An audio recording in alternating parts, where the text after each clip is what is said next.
Welcome back to Multigrid Methods, a mostly matrix-based approach. This course um, that we're working through. So we're in chapter 3 right now, and we're in the second slide deck. I did rearrange some of the slides in section 2, or this second section of the second slide deck, and in particular, I renamed the the section so that it more well conformed to what I was actually talking about in this particular section. So I renamed it Uniform Nested Two-Level Grids and High Frequency Smoothing. So because the main ideas in here are I'm introducing these two-level grids. I'm talking about separating out frequencies into the high frequency domain and the low frequency domain. And I'm going to also talk about representing frequencies that are well approximated on the fine grid, ultimately on the coarse grid. And so that's basically what we're talking about here. We already touched on some of the points about smoothing previously, and we're going to emphasize those because this is an important part of multigrid, namely that these classical iterative methods, general linear iterative schemes, tend to have what's called a smoothing effect, but they tend to be rather poor as standalone solvers. I'm going to go through this section, this current section. I'm going to show you some of the things that have changed in here. So this hasn't changed. This is our definition of the two-level grid that is uniform and nested. And I added an example. So this example was here previously where n1 is equal to 3 and n0 is equal to 1. I added a case where n1 is equal to 7 so that n1 plus 1 is equal to 8. And so the spacing on the fine level grid is going to be 1 over 8. And the coarse grid has n0 equals 3 so that n0 plus 1 is equal to 4. And the coarse grid spacing is 1/4. So it again conforms to our requirements that for these uniform nested grids that the grid spacing on the coarse level grid is twice that of the fine level grid. So that's the thing that we're going to keep coming back to. And now you can see that we don't have to stop at two grids. We could have a collection of grids going down as far down, I think, that to what makes sense. And the basement here is going to be, for us in one dimension, is going to be a grid that has n0 equals to 1. That's about as coarse as we can make it and make it non-trivial. We could go to a grid that has no interior point, but that doesn't make much sense at all.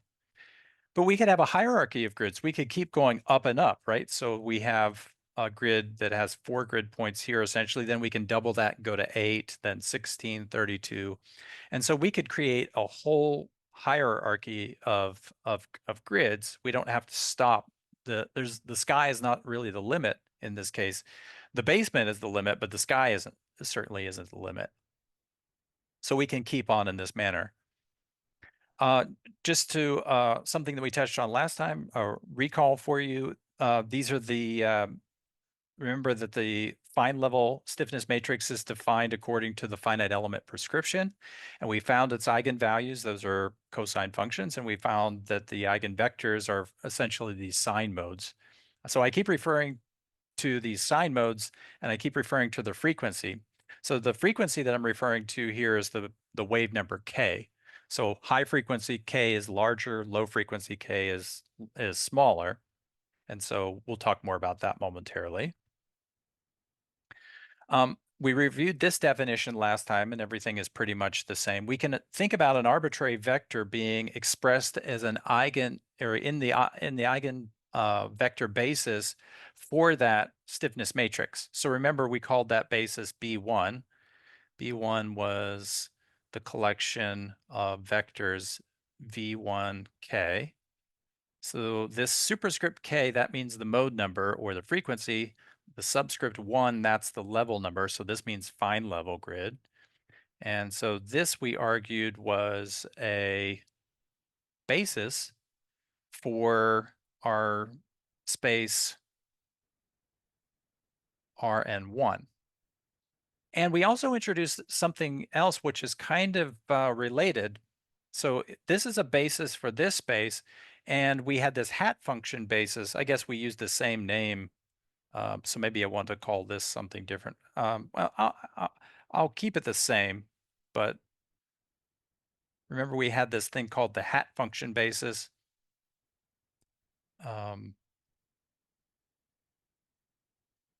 Give myself a little more room here.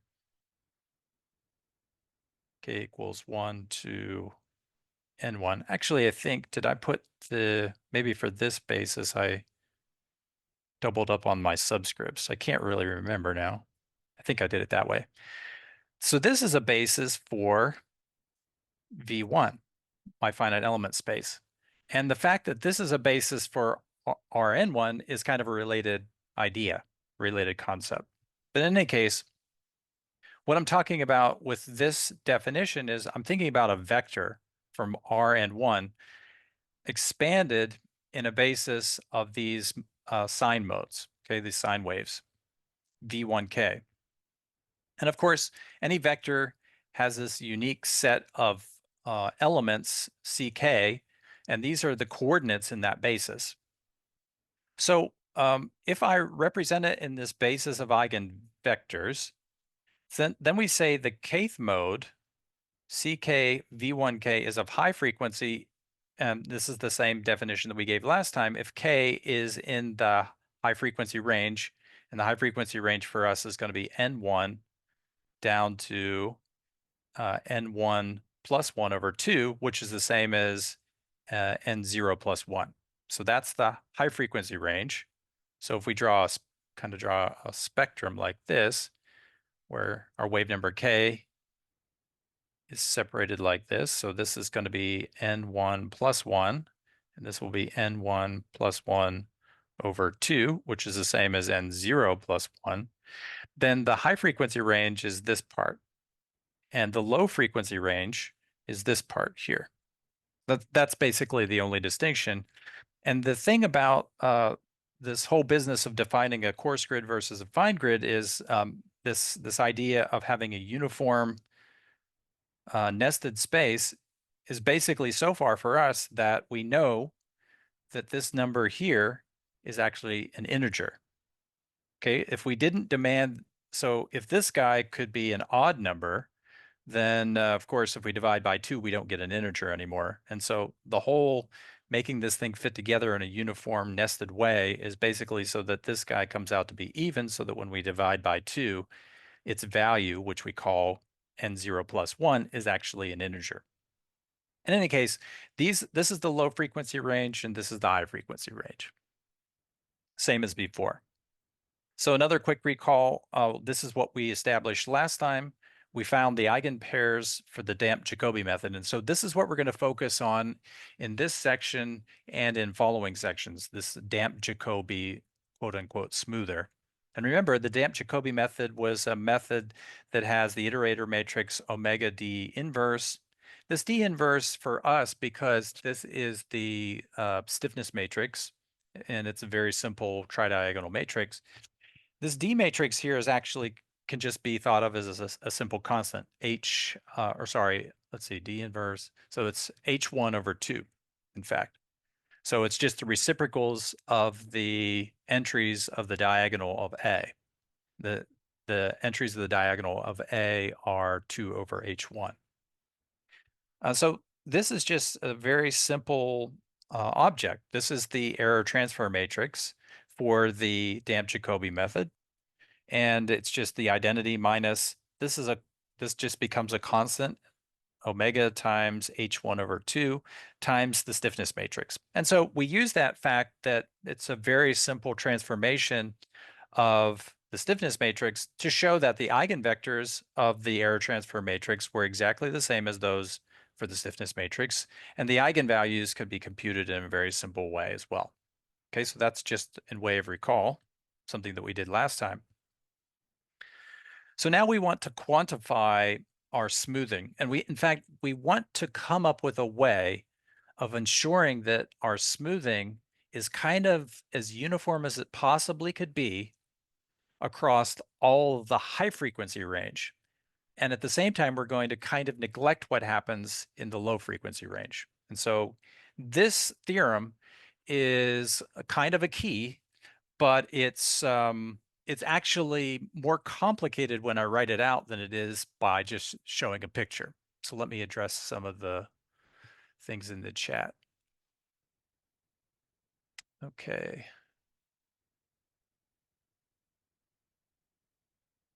So one of the questions is, in this subsection, in the definition of the grid points, should we also specify the range of I in the grid points? And I think so, yes. So in the definition of the grid points, good question. This I is between 1 and NL, where L is equal to 0 and 1. So yes, that should be specified. And I should also point out that usually we do a little bit more because we're going to usually grab the endpoints of that interval, 0 to 1. And so the way we do that is we expand the definition like that. Okay. Darn it. There, it's more clear. Okay, so that answers that question, I think.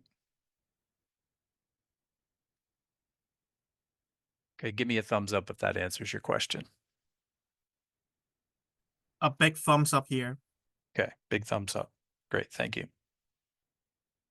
And I will try to remember to glance up at chat, but if there are any of you who don't mind your voice being broadcast, just go ahead and interrupt with your voice. I'll be glad to stop, but I will at the same time try to glance up at chat as often as I can think about doing so. Well, so the statement of this theorem is rather complicated. The picture is much easier. But let me go through the statement and then try to argue that the picture is a much simpler way of both understanding what's going on and proving the result. So suppose that we have the kth eigenvalue of the error transfer matrix for the damp Jacobi method, or the damp Jacobi smoother. So the kth eigenvalue is what we call mu1 k omega. Remember, it depends on the wave number, of course, and it also depends on omega. And omega is generally drawn from this interval, 0 to 1, not including 0. Then we want to make this quantity S omega minimized. Okay, we want to minimize this quantity. So S omega is defined as the maximum over all of the wave numbers in the high frequency range. That's an easy way of saying that. That's in the high frequency range. So maximize over all of the wave numbers in the high frequency range the absolute value of omega 1. Sorry, I keep wanting to call this omega, mu1 k omega. And I claim that this will be minimized. This max will be made minimum by choosing omega equals 2/3. And if we do that, then we can find that all of the modes that are represented are, if we choose omega equal to this, what I'm calling the optimal value, then all of the eigenvalues are going to be less than 1/3 in size and in magnitude. And this is true for all of the eigenvalues, but only those in the high frequency range. However, more generally, I can say that all of the eigenvalues in general, by choosing this value, will be less than 1. Well, this is something we already know that all of the eigenvalues of the error transfer matrix for the damp Jacobi smoother are already known to be less than 1 in absolute value. I don't have to say modulus there because they're real values, as long as we take omega between 0 and 1, not including 1. So I claim that this theorem can be proved by a picture. So what we want to do here is we want to take our eigenvalues for the error transfer matrix of the damp Jacobi smoother. We know that those eigenvalues depend on omega. So if I choose a different value of omega it's going to give me a different curve. Each value of omega gives me a different curve. So that if I take omega equals 1, I get a curve which looks like this. The eigenvalues go from so what we're interested here is maximize or sort of looking this function, which is maximized over the high frequency range. So let's think about that. Okay, so what is the maximum value of this curve in absolute value in this high frequency range? Well, the maximum value is certainly not here. The maximum value looks like it's down here. If I take the maximum in absolute value, that gives me 1 or something which is very close to 1. Remember, k is not a continuous variable, it's a discrete variable. All right, so it looks like I can do a little bit better.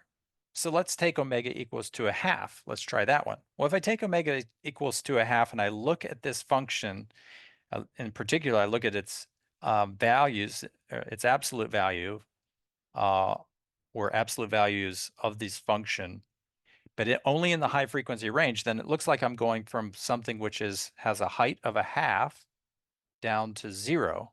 Okay, so that looks like a promising candidate, and that definitely beats the case where I have omega equals 1. If I choose omega equals to a half, then all of my eigenvalues are less than a half in absolute value. Does everyone see that? All of the eigenvalues in the high frequency range are less than a half in absolute value. But I can actually do better than that even. So I can do better than that because if I make omega equals 2/3, then the eigenvalues are in this range. If I take absolute value, then the maximum in absolute value is 1/3 and 1/3. In fact, in this case, I actually am taking k all the way down to the midline. I could take it all the way up to n1 plus 1, and so what I'm saying here is still going to hold. But in this case, roughly speaking, the maximum is going to be 2/3. It's going to be either here or here, and the maximum will be 2/3. So it turns out that's the minimum that I can get of this function, which is defined as the max. So that's what's called a minimax. That's the minimum of the maximum. And that's obtained by choosing omega equals omega naught equal to 2/3. But notice what it's saying here. It's saying that all of the eigenvalues in absolute value are less than 1/3 in absolute value. All right, so that's basically it's a proof by a picture. But now let's think about what it's saying. It's saying that if I really do take this guy, and that is the maximum, then, or that gives me my minimum, the minimum of the maximum, that says that I can really be guaranteed that all modes in this range are certainly squashed by a factor of a third. Or in other words, the eigenvalues are all less than a third in absolute values. And that's going to relate to some smoothing properties that we discussed last time, and I'll remind you of again. So let's think about that. Now, from here on out, we're going to choose, at least in this chapter, we're thinking about taking omega equals that optimal value of omega naught being 2/3. And now we know if we do that, then all of the eigenvalues in the high frequency range are going to be less than a third. So all the eigenvalues, so if we take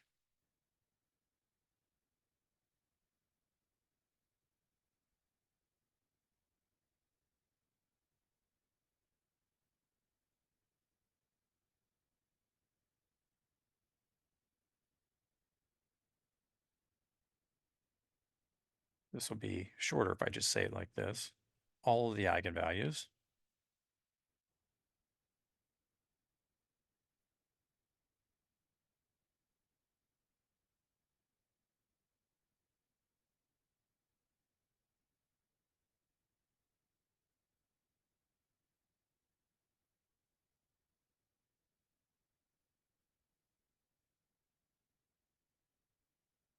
But only in the high frequency range. But that's all I really care about, because now I want to think about what the smoother is doing. By the way, let me address one other point.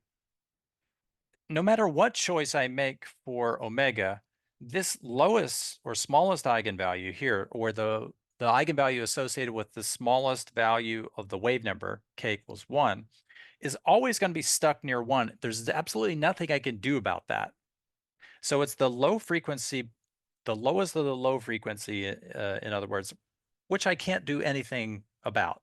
It's always going to be stuck near 1. Doesn't matter what values of omega I choose. Now, I might be able to choose some others smoother where I can smooth this low frequency end. But however, that doesn't make much sense for our multigrid approach. It turns out it's much more important for us to smooth errors in the high frequency domain. And that means I want to have the eigenvalues for the error transfer matrix to be small in this region. In some sense, choosing omega equals 2/3 gives me that optimal value. However, later on, we're going to also use omega equals to a half because that does a good job as well. What it says is that most of my eigen values are less than a half, and some are really, really small, namely these super high frequency ones.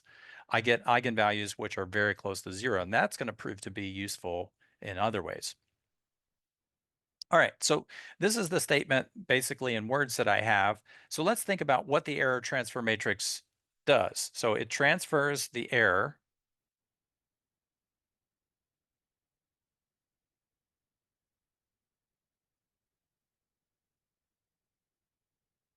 from one iteration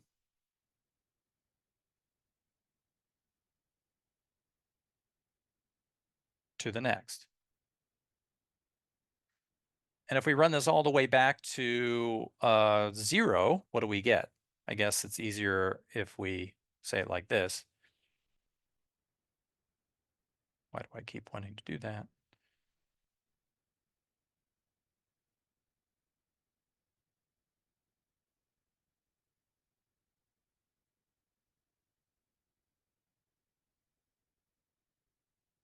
All right, so it just keeps piling on.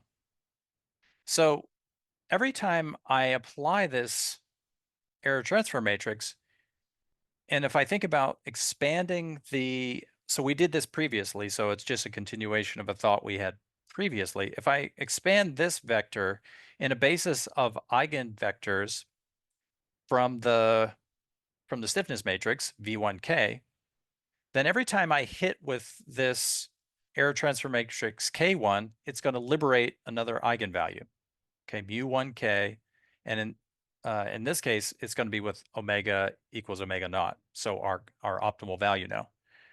Well, every time we do this, it's going to hit with another value. So in fact, if I represent E1 sigma,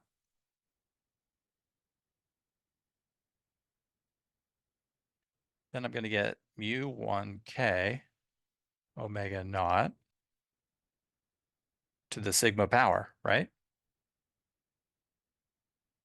Well, that's if I do an expansion of the initial vector in the basis of eigenvalues. So it's not exactly what I have here. So I'm just going to do dot, dot, dot. That's not good. So let me just do dot, dot, dot. So if I apply this guy sigma times, as I'm doing here, to the initial vector, and I think about taking that initial vector and expanding it in a basis of eigenvectors for the stiffness matrix, then I'm going to get this guy with a power of sigma. Okay, so it keeps piling on itself. And so that means if all of these are less than a third, right, what happens? As I take more and more powers, it becomes 1/3 to that power. So let's just think about it as being a positive number and forget about the sign. So 1/3 to the k or to the sigma power. If sigma is kind of large, or even if it's modest, so let's say sigma equals 5 or 10, then that number becomes very, very small. That number is going to be associated to the eigenvalues in the high frequency range. And so this tells us that we can control the smoothing in the high frequency range by adjusting this parameter omega. In fact, taking it to be this kind of quote unquote optimal value, we get a lot of smoothing in the high frequency range such that this guy here is always like 1/3 to the sigma power. Well, that's pretty good. That tells us that we're getting rid of those frequencies of the error that are high frequency. So the smoother takes the high frequency parts of the error and it damps them down, it squashes them. Low frequency, not so much. But now think about this. If we get rid of the high frequency errors, then we only left with low frequency modes. And it's the low frequency modes which can be represented on a coarse grid. And we'll talk more about that as we go along. This brings or gives rise to what are the two principles of multigrid, and well, I could say the two principles of two-grid as well. And they are the following. Many of the classical iterative methods that we encounter have this smoothing property, namely high frequency modes of the error are damped pretty rapidly, and the low frequency modes, those in the low frequency range, in other words, are damped pretty slowly. And as a whole, remember the error is comprised of all of its components.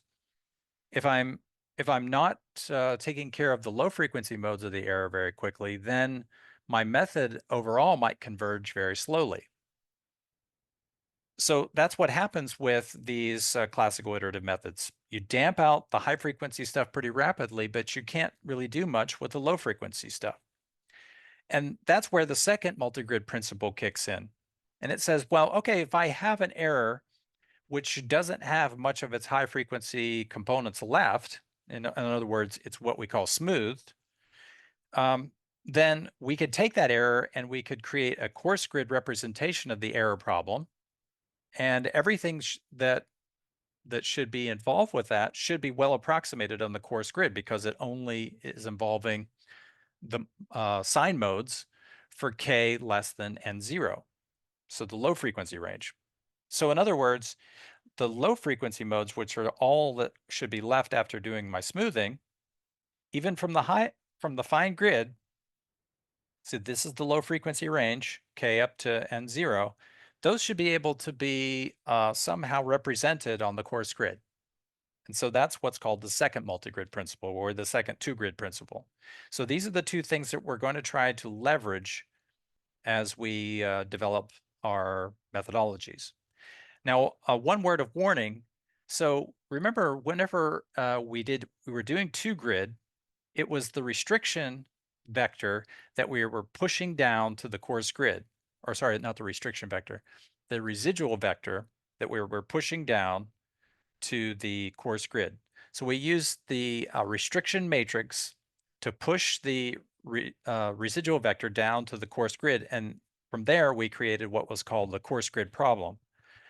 Well, the good news is the error vector and the residual vector are related in a very nice way. Remember, we said that the error vector, no matter what it is related to the residual vector. Yeah, I'll write it like this.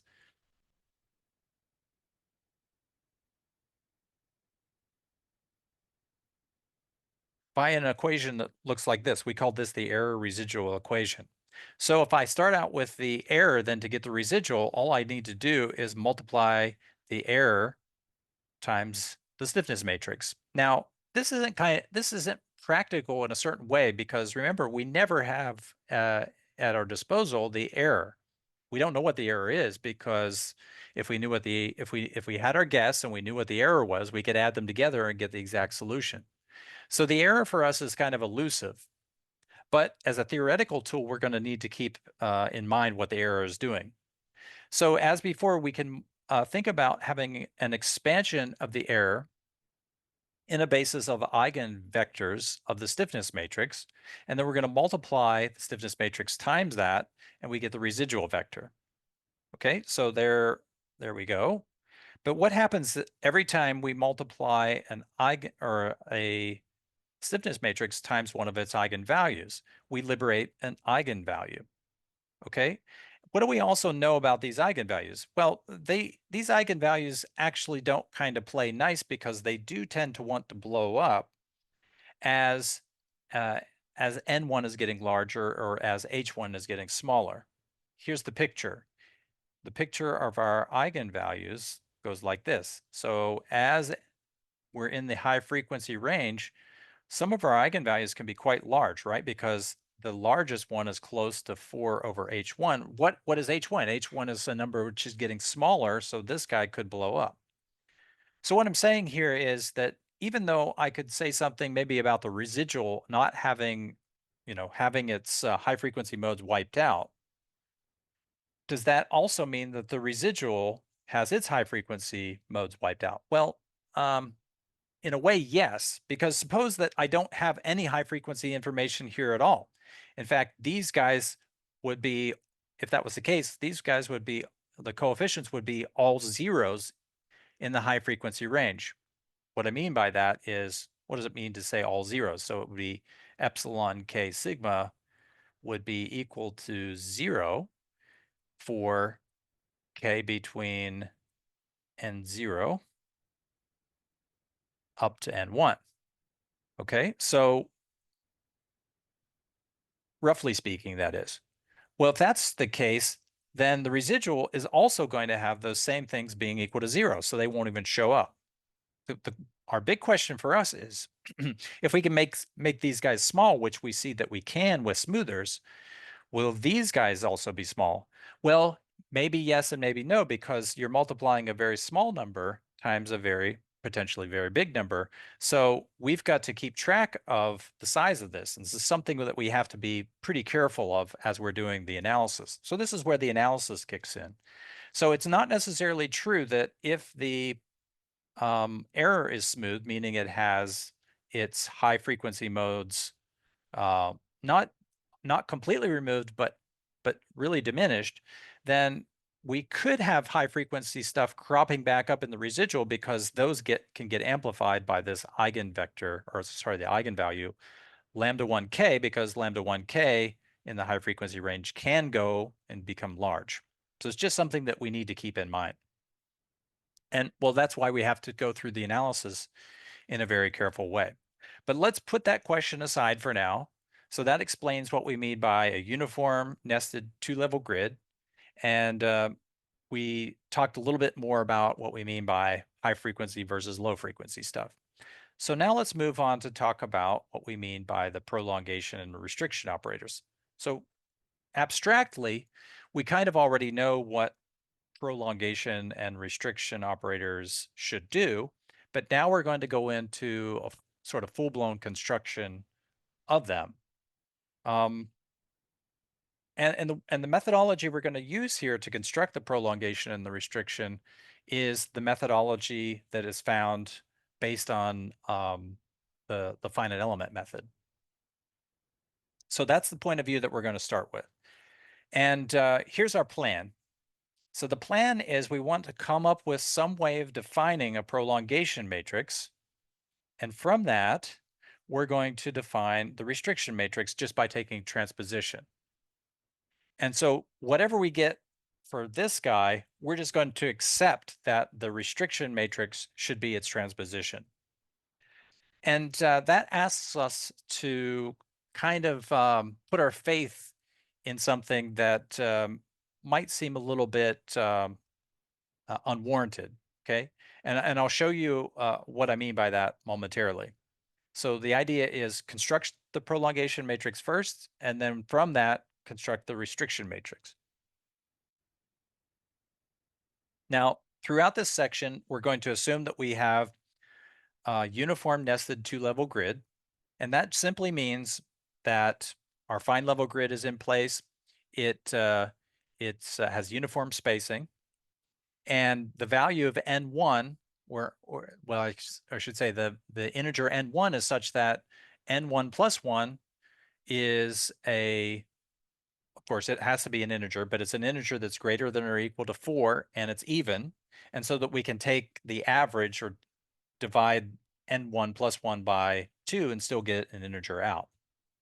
And that's going to allow us a clear definition for our coarse grid. Okay, so some people call this, or say it like this. They say that the fine grid can be coarsened or can be reduced by one level. So that's what we're assuming throughout.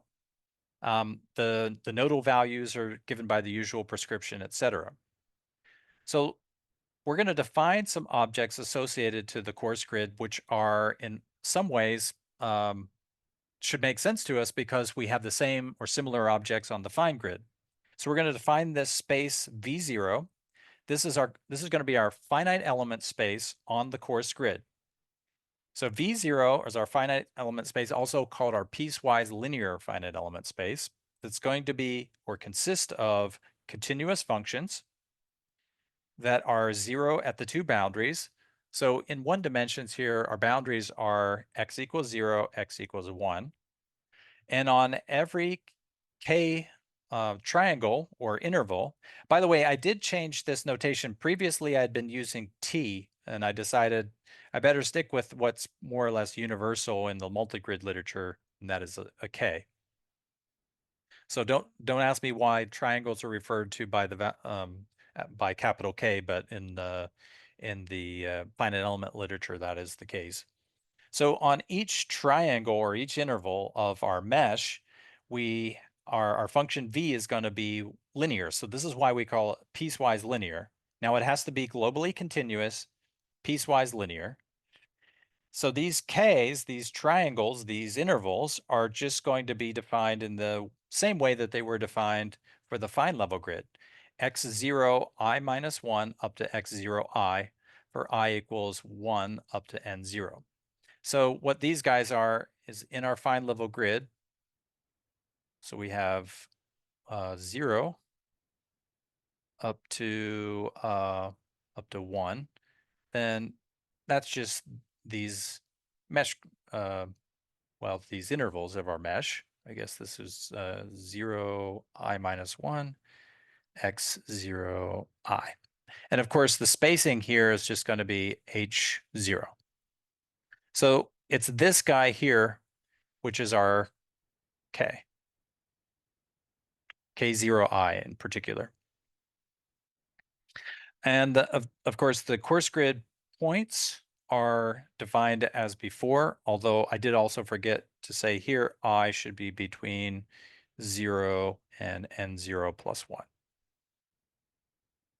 Okay, so the 0th grid point is this one, and the n0 plus first grid point is that guy. All right, so this is exactly the same as it was for the fine level grid. The only thing now is by assuming that we have a uniform nested two-level grid, we can define a finite element space on the coarse grid and a finite element space on the fine grid. And they will in some ways, they will be kind of copies of each other or analogs of each other. So just like we did on the fine level grid, we're going to define level 0 hat functions. And so a hat function, remember I told you, can be defined uniquely simply by specifying where it's 0 and where it's equal to 1. So this is our prescription for our hat function. It's going to be a function from V0, our finite element space, piecewise linear, such that at x0j, it's equal to either 1 or 0, or according to whether I is equal to j or not. So this is what we call the Kronecker delta symbol. So whenever I is equal to j, the value of this hat function is going to be exactly 1, and whenever I is not equal to j, it's going to be exactly equal to 0. So let me show you what 3 hat functions look like for the case where n1 is equal to 3. Actually, this should say what? This should be n0 equals 3, right? That's a typo. N0 equals 3. Okay, so because we're in the coarse grid here. So if we're in the coarse grid, n0 equals 3, so that means that n0 plus 1 is equal to 4. So we could number those points as 0, 1, 2, 3, 4. Those are our grid points. There's n0 plus 1. That guy's just n0. And so remember, we don't have any degrees of freedom at the boundaries because we're specifying that our function should be 0 there. So we're only going to have 3 level 0 hat functions. And those are going to be defined by the very simple prescription that they have to be in V0, and they have to satisfy that at the, let's say we're defining psi 0i, it has to be 1 at the node I, and at all other nodes j, it has to be equal to 0. So that uniquely defines these three hat functions, psi01, psi02, and psi03. Okay, so those are our level 0 hat functions. Of course, we have level 1 hat functions as well, and so we'll talk about those. We've already seen pictures of those, but we'll talk about the relationship between these level 0 and level 1 hat functions momentarily. Okay, so let's to define the prolongation matrix, it helps for us to have a good example in our pocket. So here's our example. Suppose that we have a coarse grid function.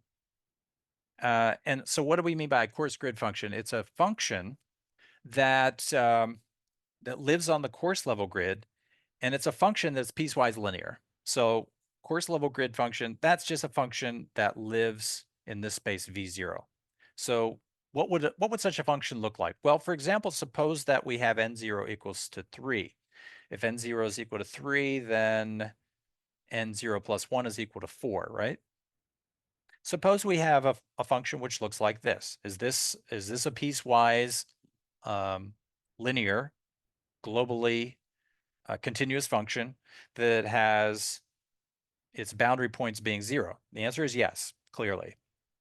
Okay, so its value at node 1 is here, value at node 2 is there, node 3 is there, node 4 is there.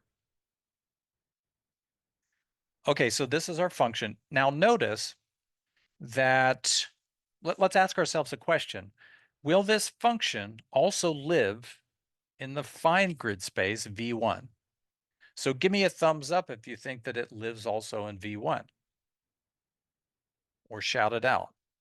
Does it also live in V1? You can ask yourself, what would it take to live in V1? Well, it would have to be a piecewise linear function on that finer grid, right? Well, let's just fill in the grid points. So if we want to make it a function on the fine level grid, then we add those grid points. Remember, the fine level grid is going to have roughly 8 grid points. And all we have to do is define this function to have the values at this grid point is just going to be what? That would be the average of those two, right? And what about this grid point here? What should that be? Well, looks like, again, just the average of those two values. Same for this one. At this new grid point, let's make it the average, and at this new grid point, make it the average. So it should be clear that this function that we define, which lives on the coarse grid, or in this space V0, is also in the space of V1. And in general, by our definition of V0 and V1, we have this nesting of spaces. Okay, so we're always going to have V0 is a subspace of V1, and it's a proper subspace. Okay, so that's what I'm going to say here in this proposition. Suppose that we have a 2-level grid that's uniform and nested, then our coarse level finite element space V0 is a vector subspace. Actually, I should say here a proper vector subspace.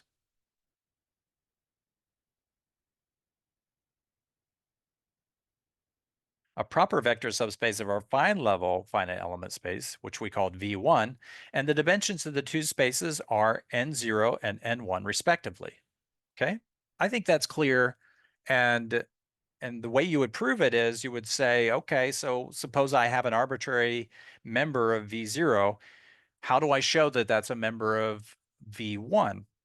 Well, you do it simply by saying that I'm going to define these intermediate points just by taking an average. And of course, that's what we did here in a picture form. So we just define these at these fine level grid points. The ones that were not in the coarse level are 1, 3, 5, and 7. And we just define those by an average. Okay. Simple, right? And I think you can turn that very simple picture into a proof for this proposition. So we'll leave that as an exercise. Now, what is the action of the prolongation matrix that we want to construct? They will ultimately want to construct. What we want to do with the prolongation matrix is, remember, prolongation is a matrix and restriction is a matrix. So it's going to take coordinates to coordinates, or it's going to take a vector to a vector. So what I want to do with my prolongation matrix is I want to take a course level grid function. Well, you might say to yourself, that's not a course level grid function. That's just a vector. Well, remember,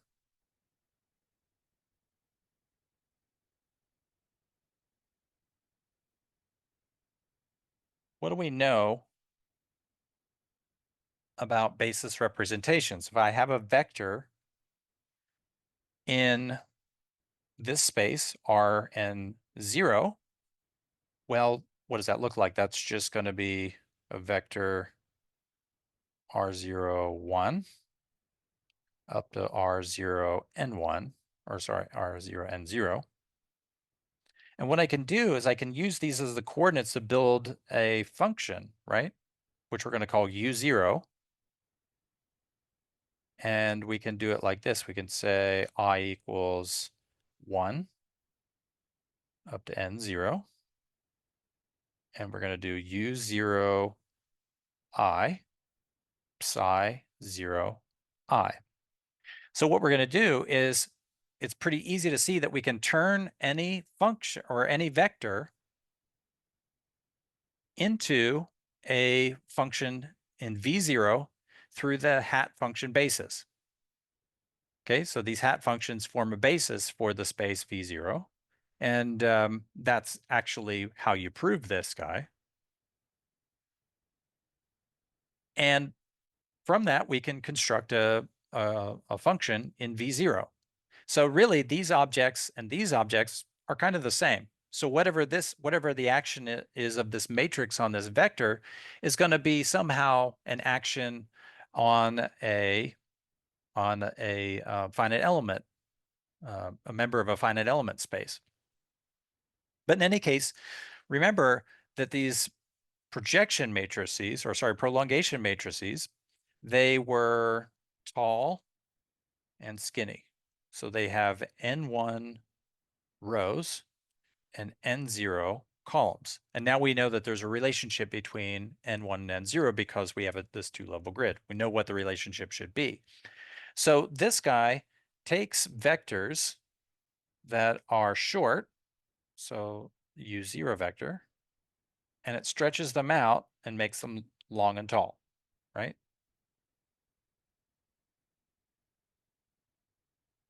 That's what it should be. So it takes these short vectors and stretches them out. All right, so how should it do this? Well, I'm going to tell you how it should do that, and in doing that, I'm going to make a connection with these finite element spaces on the coarse level grid and the fine level grid. But keep in mind, every time I write a vector from this space, I can think about that as a function in the finite element space. I hope everyone can see that. And likewise, if I make a construction of a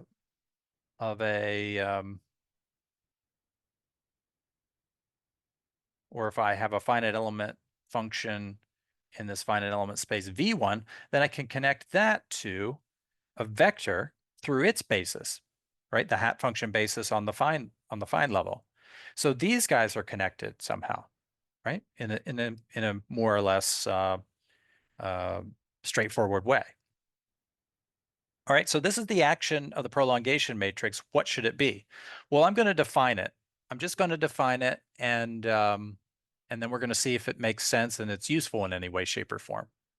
So let me define it through an example, and then we'll come to the actual sort of precise definition of it.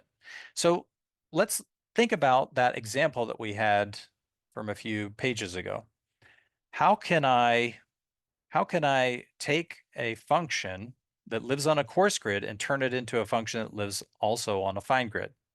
Actually, you're not really adding any new information when we take it from the coarse grid to the fine grid, because the fine grid points that we're introducing are based on information already available in the coarse level grid. So we're not adding any information really.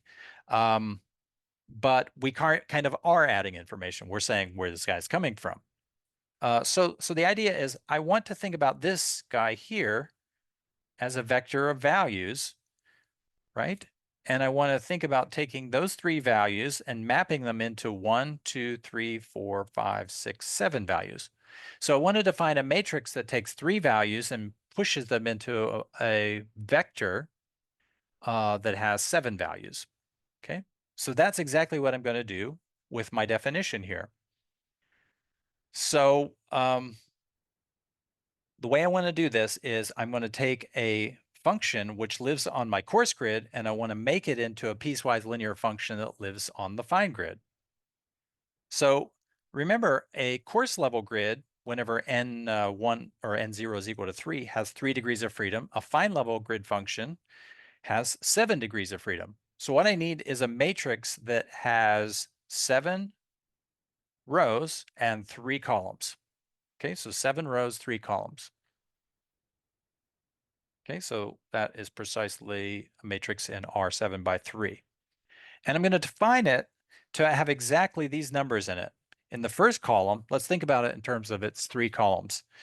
1/2, 1, 1/2, 1/2, 1, 1/2, with zeros up in these spaces and zeros below. And then I'm going to do a padding of, I guess, 4 zeros, and then have the same information, 1/2, 1, 1/2. And I'm going to define, after I have that, the restriction matrix as being just the transpose of this. Now let's think about what the heck does this do?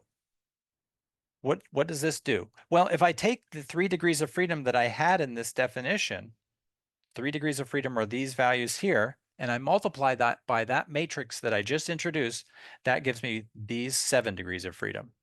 If you don't believe it, you can convince yourself through an example. Okay, it's going to take these 3 degrees of freedom to these 7 degrees of freedom. Now, why is it 1/2, 1, 1/2? Well, it's 1/2 because I'm going to average these two guys. It's going to be 1 because I'm just going to take that value itself. It's 1/2 because it's going to take these 3 values next. And then I move on to the next values. It's going to be 1/2, 1, 1/2, and then 1/2, 1, 1/2. You may have to sit down with that example and spread them out and see that exactly this prolongation matrix is going to take those 3 degrees of freedom and turn them into the 7 degrees of freedom that I have in this example exactly.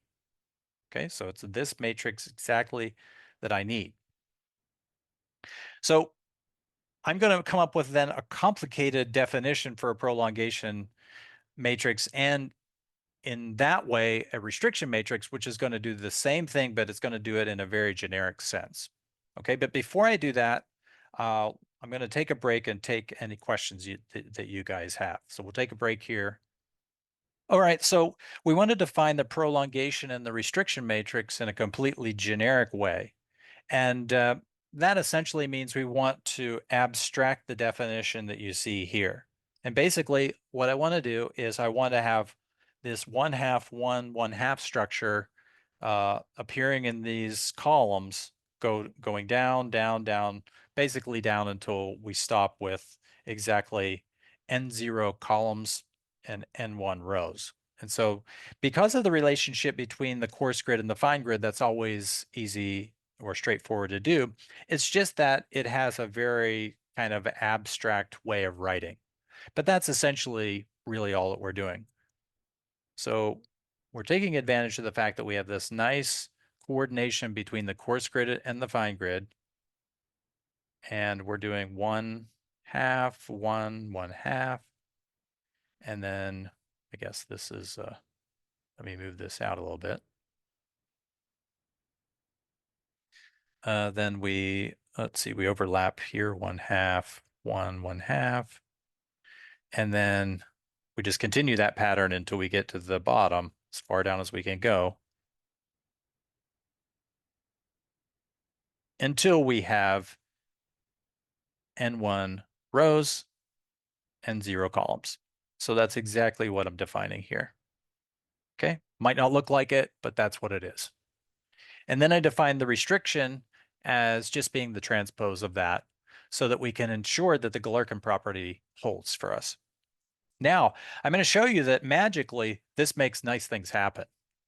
That this prescription magically makes nice things happen. So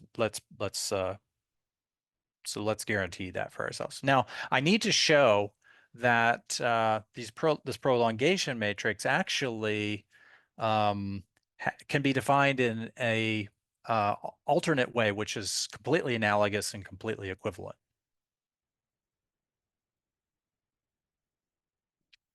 So let's start by our usual thing. Let's start by assuming that our two-level grid is uniform and nested.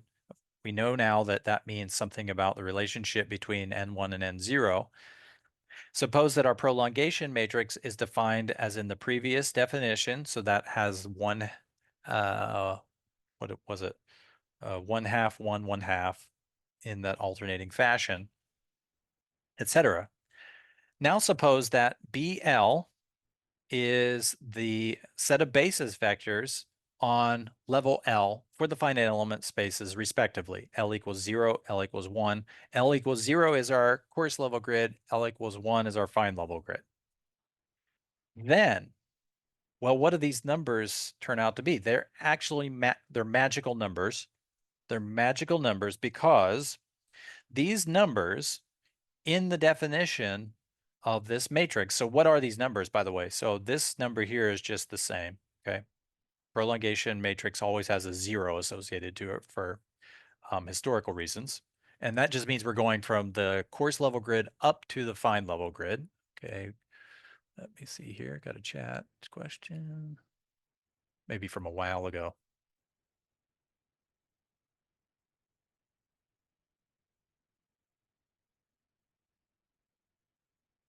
Okay. Not something I need to worry about right now. Okay. So now so again, going back to this, we have a coarse level uniform and nested two-level grid.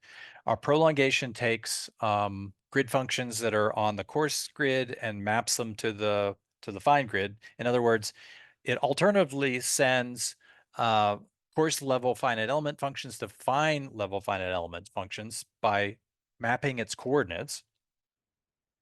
And these elements here, this guy here, stays the same, and this just means the I and jth entry, or the object in row I and column j of that prolongation matrix. Okay, so keep that in mind. They're defined by these elements.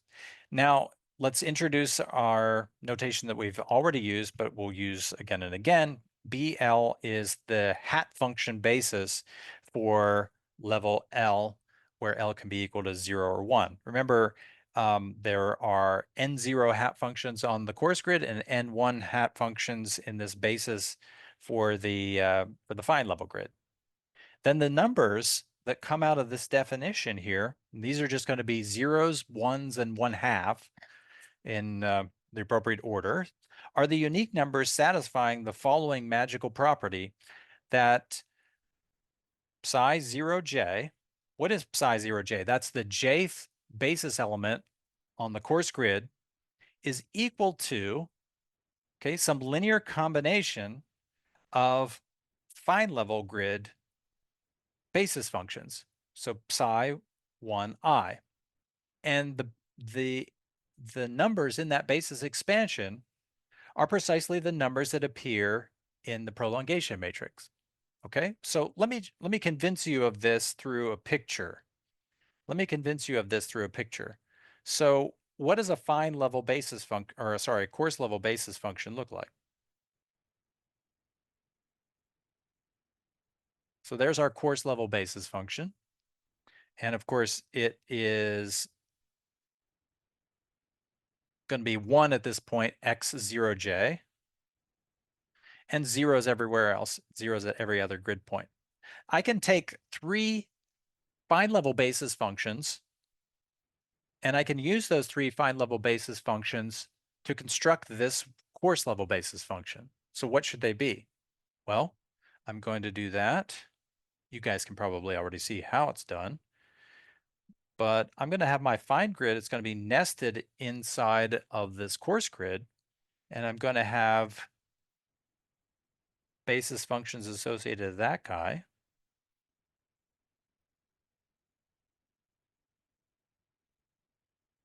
And here's how I'm going to use those three red basis functions, which are basis functions, they're hat functions on the find level or in the find level finite element space to represent the course basis function in the course, this course hat function in the course level set of basis functions. So what I do is I'm just going to multiply this first guy here by 1/2. Okay, so if I multiply it by 1/2, that changes it so that I get precisely that. I'm going to do the same with the other one on the other side. If I multiply it by 1/2, it gives me that. And then I'm going to multiply this middle one by 1. What happens when I add those three green functions together? Well, I get the black function that you originally have. And notice what the coefficients are. They're precisely going to be a bunch of zeros. And then once I get to the right position, I'm going to use 1/2, 1, and 1/2. Okay, so that's why I get this nice relationship here. That's why the 1/2, 1, 1/2 relationship is preserved. It's precisely these numbers appear as in this basis representation of any course grid basis function, any course grid hat function that I want in the find level basis. Okay, so that's the first thing I want to convince you of, and I hope I did that just through that little sketch. Now, that means that if I want to express any course finite element function in its course level basis, then the unique representation of U0 in the find level basis, remember each course grid function is in fact a function which can be easily and uniquely represented on the find level grid, because we already said that V0, said that wrongly, V0 is a proper vector subspace of V1. So we should be able to take a function from this space and represent it in the basis from that space, that find level space. Well, I can tell you exactly what the answer is. Then the unique representation of U0 in the basis B1 is going to be this double sum like that. Okay, so what does that look like? Well, what that looks like is, this is easy enough to prove once I have this established. This is just going to be essentially a matrix times a vector product, okay, where I take the coordinates in the course grid and I map them to coordinates in the find grid by multiplying by the prolongation matrix. All right, so that I can get this basis representation of this guy in the find level basis. So that's what I'm calling 18. Okay, so basically, I'm going to use the fact that I can represent each one of these basis functions using three find level basis function. So this guy can be represented by these three find level basis function. This guy can be represented by these three find level basis functions. And by the way, I've written it kind of backwards here. So the course grid is on top. So this is the course grid. And the find grid is down here. We don't always have to arrange them the other way.